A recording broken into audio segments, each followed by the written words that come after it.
Notre invité Alain Mukuralinda, le porte-parole adjoint du gouvernement rwandais. Bonsoir et merci d'être avec nous. Tout d'abord, comment est-ce que vous accueillez les conclusions du sommet qui s'est tenu ces 2 derniers Bonsoir. jours en Tanzanie? On accueille ces conclusions d'une façon favorable parce que ce sont des conclusions qui sont équilibrées et ce sont des conclusions qui correspondent à ce qui se passe réellement sur le terrain. Quels sont les motifs de satisfaction du côté de la diplomatie rwandaise? Aujourd'hui, comme je vous l'ai dit, on a une décision ou des conclusions qui sont équilibrées, des conclusions qui renforcent la conviction du gouvernement rwandais que ce conflit ne peut être résolu par des négociations et par le dialogue. Ça, le gouvernement rwandais l'a toujours dit. Aujourd'hui, on nous parle également de négociations entre les Congolais parce que le M23, ce sont des Congolais. C'est un problème entre Congolais. Ça, on n'en parle jamais. Par contre, de l'autre côté, Si, monsieur le on avait porte-parole, on en tracé parle, et une vous ligne savez bien rouge, que le comme chef quoi le chef d'État rwandais, chef d'État congolais, refuse d'entamer le moindre dialogue avec les rebelles du M23. Quand il refuse, il est en contradiction avec lui-même parce que vous ne pouvez pas d'un côté admettre que ces gens sont des Congolais, qu'ils ont des revendications par rapport à son gouvernement et dire que voilà, je ne veux pas parler à mes propres compatriotes. Ça, c'est vraiment une fuite de responsabilité et c'est un manque de volonté de la part du gouvernement congolais pour essayer de résoudre les problèmes qu'on lui pose.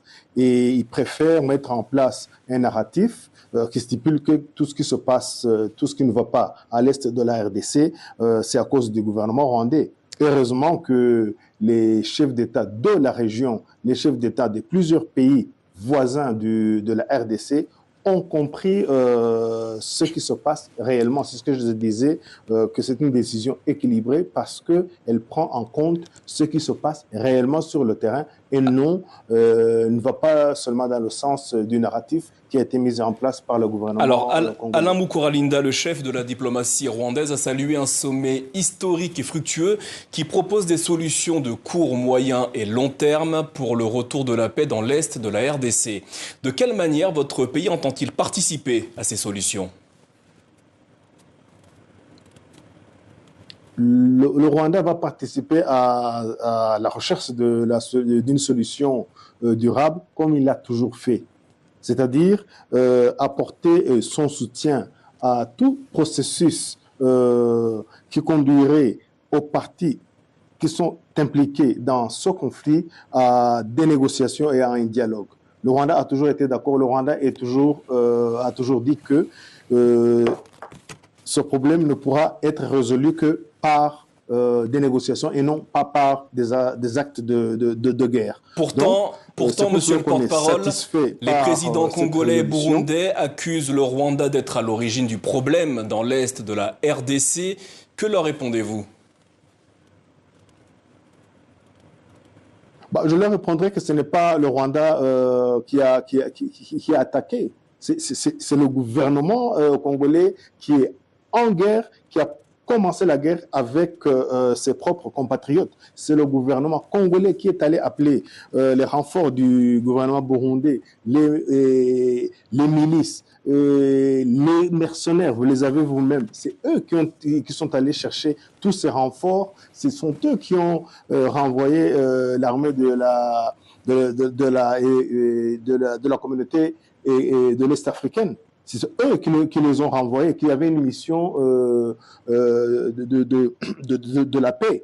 Donc, aller accuser le gouvernement rwandais que celui qui est à la cause, à la base de la guerre, c'est pas correct. C'est pour cela que je vous ai dit, aujourd'hui, nous avons une résolution qui correspond à la réalité de ce qui se passe sur le terrain parce que les gouvernements de cette région le savent. tout le monde subit les conséquences de ce qui se passe en RDC. Donc aujourd'hui, Alain il Moukuralinda. faut éviter d'aller tout simplement dans le narratif mis en place par le gouvernement congolais ou le gouvernement burundais. Alain Moukuralinda, vous dites que votre pays n'est pas à l'origine du problème. Néanmoins, est-ce que le Rwanda soutient les rebelles du M23 ? Le Rwanda n'a pas à soutenir les rebelles du M23. Ils ne l'ont jamais demandé, ils n'en ont pas besoin. Le Rwanda a pris des mesures par rapport à la sécurité de son territoire, par rapport à la sécurité de sa population. Et ces mesures ne seront jamais levées si le problème qui risque de porter atteinte à notre sécurité n'est pas réglé. Le Rwanda l'a toujours dit, le Rwanda ne l'a jamais caché.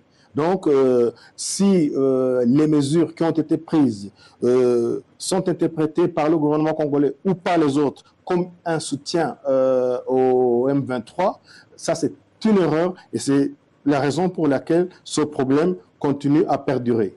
Selon le dernier rapport semestriel du groupe d'experts des Nations Unies, entre 3 000 et 4 000 soldats rwandais sont dans l'est de la RDC. Monsieur le porte-parole, y a-t-il des soldats rwandais actuellement en RDC ? Pourquoi est-ce que, premièrement, on a des rapports, différents rapports qui ne citent qu'un seul nombre, 3 000, entre 3 000 et 4 000. Jamais on dit le nombre de ces gens du M23 qu'on soutient. Ça, c'est d'ailleurs bizarre. Et puis, on oublie toujours de dire que ce même rapport cite la collaboration avérée entre le gouvernement congolais et le FDLR. Ce que le Rwanda pose comme problème à sa sécurité. Donc, ce n'est pas parce qu'aujourd'hui on a un rapport et qu'on essaie de l'interpréter ou de l'utiliser en fonction de ses intérêts que cela correspond à la réalité de ce qui se passe sur le terrain. C'est pour cela que je vous disais au début de cette interview qu'aujourd'hui on nous parle de neutraliser les FDLR. Aujourd'hui on nous parle de négociation ou de dialogue entre le gouvernement congolais et le M23. Je pense qu'il vaut mieux se baser sur une résolution équilibrée, une résolution qui ne vient pas mettre de l'huile sur le feu, une résolution qui est vraiment engagée à la recherche d'une solution durable à ce problème et non se baser sur des interprétations ou des résolutions qui sont prises en fonction des intérêts des uns et des autres qui ne correspondent pas à la réalité de ce qui se passe sur le terrain. Alain Moukuralinda, certaines chancelleries africaines craignent une régionalisation du conflit vis-à-vis de ce qui se passe actuellement dans l'est de la RDC. Est-ce que le Rwanda est également inquiet ? Non, on n'est pas inquiet parce que pourquoi devrait-il y avoir une généralisation? Ça, c'est une exagération. Aujourd'hui, nous avons très bien vu que après la prise de Goma, les deux communautés ont essayé de mettre en place une réunion et ça s'est passé en moins d'une semaine. Donc, s'il y a une volonté politique de la part, premièrement, du gouvernement congolais, parce que le problème se trouve en RDC, et c'est une volonté politique de dirigeants de la région qui veulent aider, comme ils l'ont toujours fait depuis 2-3 ans, à la recherche d'une solution véritable, durable, il ne devrait pas y avoir une guerre dans la région. Alain Moukuralinda, merci d'avoir répondu à nos questions ce soir à l'issue des conclusions du sommet de l'EAC et de la SADC qui avait lieu ces 2 derniers jours en Tanzanie au sujet de la situation sécuritaire dans l'est de la RDC. Merci à vous.